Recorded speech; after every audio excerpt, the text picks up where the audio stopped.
আমাদের সমাজে একটা অজ্ঞ বক্তা, মাওলানা নয়, মাওলানাদের মতো দেখতে, তিনি কারি সাহেব, আলীর বেটা আলী, তিনি 27 রমজান সম্পর্কে এমন একটা বিভ্রান্তিমূলক কথা বলেছেন, সেই বিভ্রান্তিমূলক কথাটির আজ দাঁত ভাঙা জবাব দেব ইনশাআল্লাহ, দলিল সহকারে।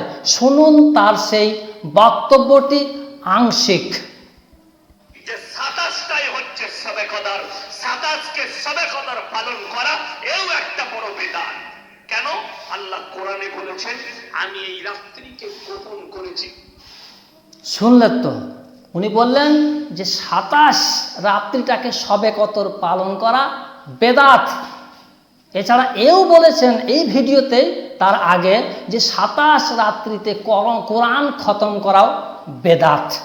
বেদাত না সঠিক আপনাদেরকে আমি চোখে আঙ্গুল দিয়ে দেখিয়ে দিচ্ছি, এবং ওই আলীর বেটা আলীকেও আমি দেখিয়ে দিচ্ছি। আমার হাতের মধ্যে একটা কিতাব আপনারা দেখছেন, কিতাবটার নাম হচ্ছে সহি মুসলিম শরীফ। এই সহি মুসলিম শরীফের পৃষ্ঠা নম্বর 444। এই 444 পৃষ্ঠায় হাদিস নম্বর 2647 নম্বর হাদিস।